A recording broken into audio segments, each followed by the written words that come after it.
And so those that are catching on to this shift and are reworking their referral system, they are the ones that are winning. So instead of being the final step in the decision, referrals now tend to be the starting point of the decision process. I'm Sylvia Garibaldi, founder and CEO of a well-established marketing training and done-for-you services company, tailored specifically for the modern legal and financial professional worldwide. While it's taken some trial and error to figure out which methods get the best results for professionals who are looking to grow their practices, fast forward to today, my team and I have nailed down and perfected a process that has helped so many of our clients consistently achieve outstanding results and create a legacy for their practices. I created the Serve First, Sell Later marketing podcast to give you simple, actionable, non-salesy, and results-driven marketing to grow your legal or financial practice like so many of our clients have. If you're a lawyer, mediator, financial, or divorce professional who is looking to become highly visible and wants to create a practice that makes an impact, then you're in the right place. Let's dive in. Hello, everyone, and welcome back to episode 114 of the Serve First, Sell Later marketing podcast. I'm your host, Sylvia Garibaldi. So today I want to share something that has been coming up in many conversations that I've had with lawyers, mediators, and other professionals over the past couple of years. So again and again, I hear a similar question. Someone will say to me, I don't understand what's happening. I'm getting referrals, but they're not converting the way they used to. So maybe the referral comes from another lawyer, a mediator, maybe a financial professional, or a past client. And so a few years ago, that referral might have led pretty quickly to a new case. But today, we're seeing something different. These referrals are not converting as they used to. And what typically happens is the person schedules a call and then cancels, or maybe they say they're still exploring their options after the consultation call. Or perhaps you see later that they spoke with 2 or 3 other professionals before making a decision. And so the professional is left wondering, well, wait, weren't they referred to me? So for a long time, referrals did work a little differently. And so what we're seeing is that things have changed. So when someone you trusted recommended maybe a mediator or a lawyer, that recommendation often carried enough weight that the client simply moved forward and became a client. But today, as I mentioned, that decision process has changed. So I want to tackle that in today's conversation. And the point I'm trying to make here is that the referral still matters quite a bit. So even when someone receives a referral, they often go online. They read reviews, they visit websites, they compare professionals, and they do their own research. They do their own due diligence before deciding who to hire. So the referral still matters a lot, but it doesn't always close the deal the way it might have years ago. Okay, so in today's episode, we're going to talk about why referrals aren't converting like they used to and what professionals can do today to strengthen the trust that those referrals create, because referrals are still incredibly powerful in your industry, but the way they work has changed. And so understanding that shift can make a huge difference in how you grow your practice. So let's dive in. So before we talk about why referrals sometimes don't convert the way they used to, I think it's really important to start with something very clear. Referrals still matter, and they still matter a lot. In fact, most lawyers, mediators, and other professionals, referrals are still one of the biggest sources of new work. So think about how people behave when they're facing a legal problem or some kind of conflict. They don't usually start by searching. They start by asking someone they trust, a friend, a colleague, a professional, someone that they believe will point them in the right direction. And that's because when people are dealing with something stressful, a business dispute, an estate issue, a divorce or separation, they want guidance from someone that they trust. A recommendation feels safer, obviously, than starting from scratch. So referrals are powerful because they come with trust already attached. And when someone says, you should talk to this lawyer, or I know a mediator who does excellent work, that recommendation carries a lot of weight. And it's very different from an advertisement or a random search result. And that's why referrals have always been such an important part of how professional practices grow. But here's the key point. even though referrals are still incredibly valuable, the way people make decisions after receiving a referral has changed. And that's the point I want to drive home, and I want to explore how to tackle this shift. So let's talk about what's actually changed because referrals, as I mentioned, are still incredibly valuable, but the decision process around them looks very different than maybe it did a couple of years ago. So in the past, if someone you trusted recommended a mediator, that was often the end of the search, right? So a colleague might say, you should talk to Sarah. She's an excellent divorce mediator. Or a financial advisor might say, I know a family lawyer who handles these situations very well. And most people would simply pick up the phone and make the call. And so the referral itself carried enough trust that clients felt comfortable moving forward. But today, something else almost always happens after that referral. So, what happens? People go online and they do their own research. Even when someone has been referred, they will often Google that professional, they will visit their website, they will look at their LinkedIn profile, and they will also go onto AI platforms like ChatGPT, Gemini, and they're going to research you on those AI platforms as well. They're going to read reviews, and sometimes they will, contact multiple professionals and meet with them before making a decision. So the industry research really backs this up. Studies of legal consumer behavior consistently show that a large majority of people research professionals online before contacting them, and many will reach out to more than one firm before deciding who to hire, even if you are highly referred. Okay. So the referral still opens the door, but now there's a second step in the decision process. So think of it this way. The referral introduces you, but the client's research is what confirms the decision. And if what they see online doesn't reinforce the trust that came from that referral, the momentum can really slow down. And we see that a lot. They may keep looking, they may compare you to other professionals, or they may decide to speak with multiple lawyers or mediators before choosing. And none of this means referrals have become less important. I think what this means is that referrals no longer operate alone. So referrals used to be able to stand on their own, but no longer is that the case. So they really work together with your online presence, with your positioning, with your reputation, and the clarity of how you explain what you do. And the referral gets someone interested, but everything else that they see afterward helps them decide whether you're the right choice. And that shift is a big part of why some referrals don't convert the way they used to. So we kind of now understand the decision process and we understand that it has changed. So I want to talk about why some referrals don't convert into clients. Because this is where I think many professionals start scratching their heads and they think, that person was referred to me, so why didn't they hire me? But when you look closely, there are usually a few things happening behind the scenes. So let me explain what I mean. The first thing is what happens after the referral. And so today, even when someone trusts the person who recommended you, they usually do their own research, as I mentioned, before making that decision.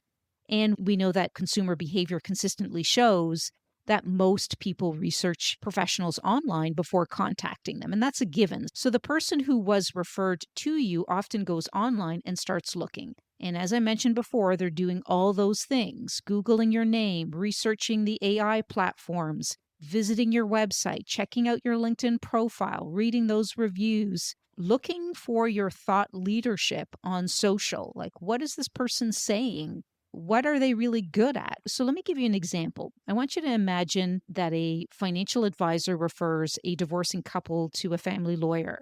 And the advisor says something like, you should speak with John. He's a very good family lawyer.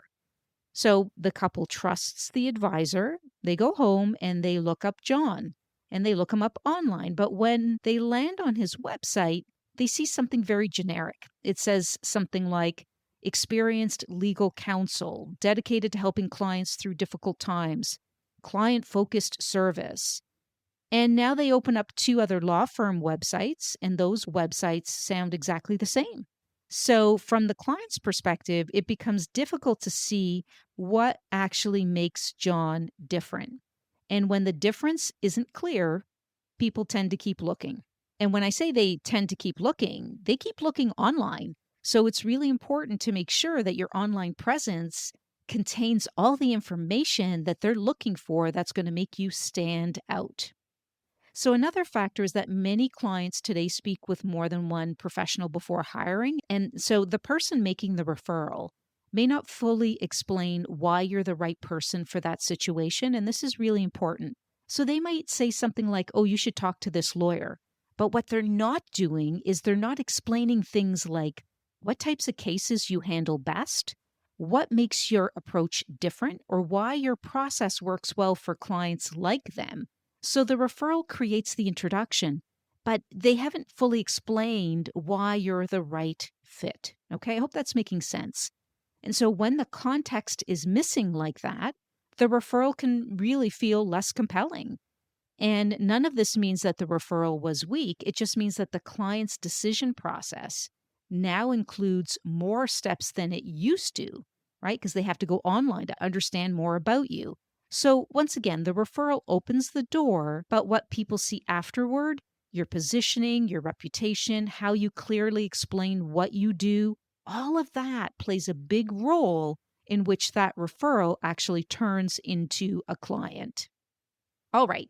So if you're listening to this and you're thinking, yes, this makes sense, but I'm not sure how to translate this into a system that actually works for my professional practice. And that's exactly what we do to support our clients at SG and Associates. We work with lawyers, mediators, divorce professionals, and other trust-based experts to design marketing systems that are realistic, sustainable, and aligned with how your practice actually operates, and not just systems that rely on constant posting or nonstop effort. If that would be helpful, you can book a free strategy call with me. We'll look at what you're already doing, identify what can be stabilized or simplified, and map out a clear path forward. You can find the link for this consultation call in the show notes. Okay, so if referrals don't automatically convert the way that they used to, the next natural question becomes, what can you do about it? Because the goal isn't just to receive referrals. The goal is to turn those introductions into real clients. So I'm sure you're probably nodding your head at this.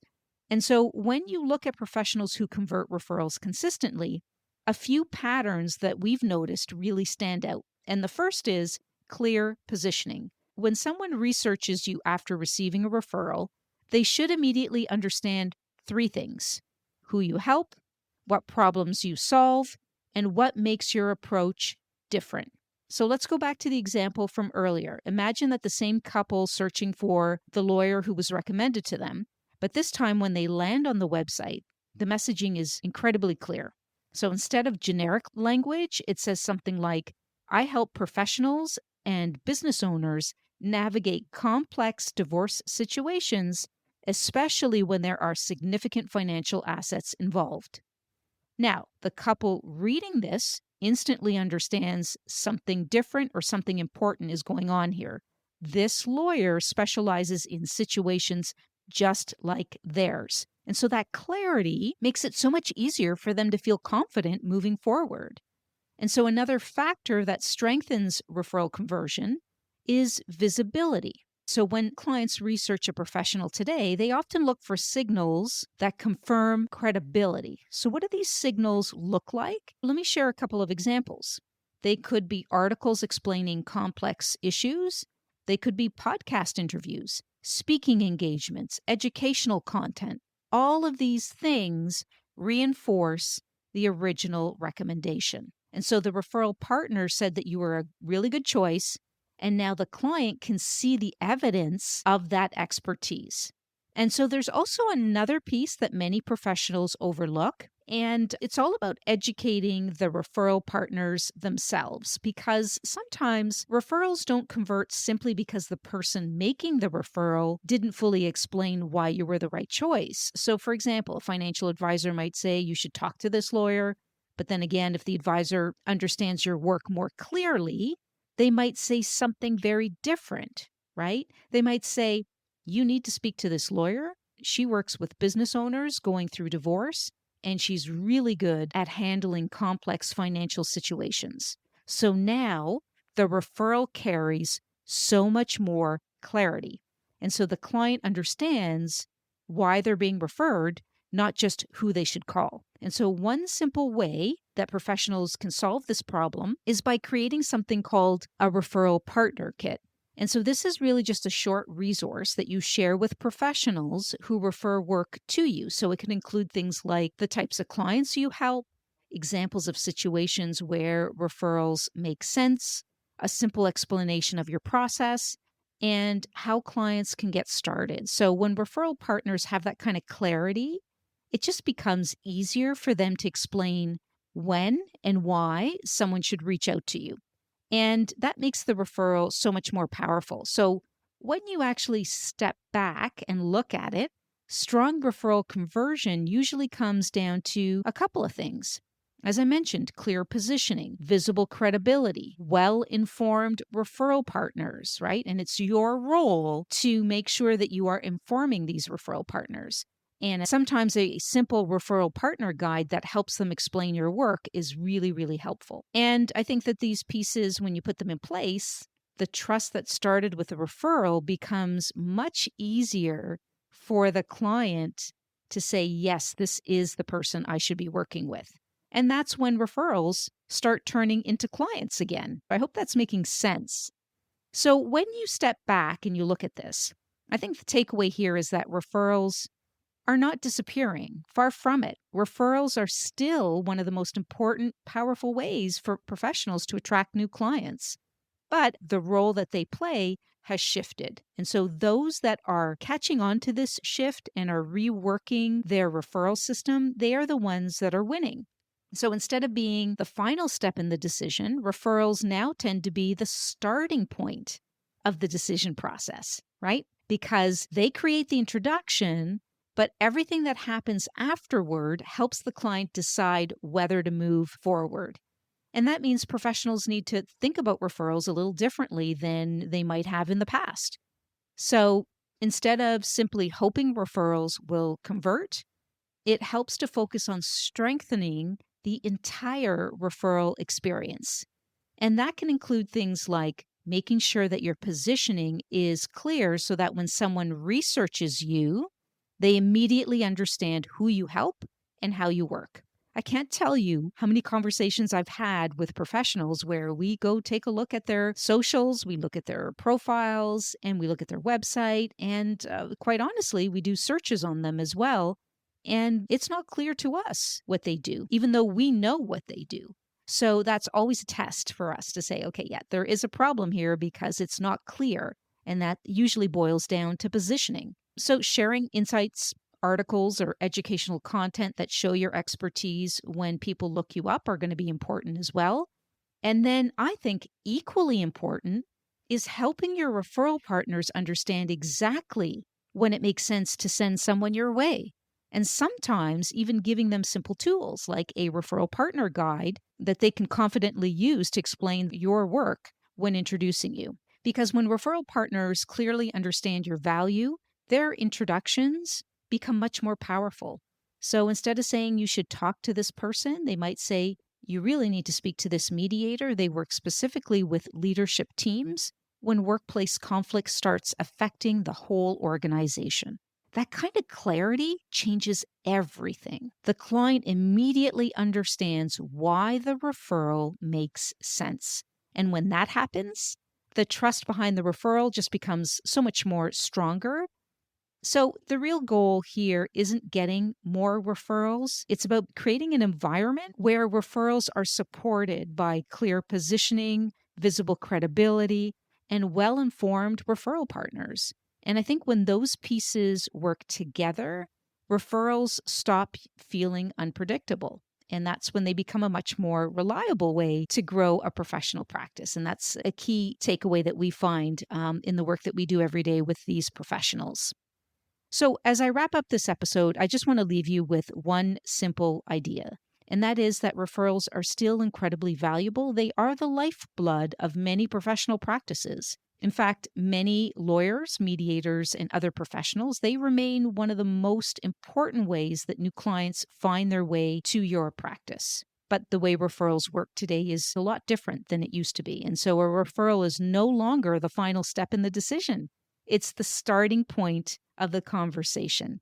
So importantly, when someone recommends you and that client does what most people do today, they're going to be looking you up. They're going to be reading about your work. They're going to be reading about you, about your firm, and they're going to try to understand whether you're the right fit for their situation.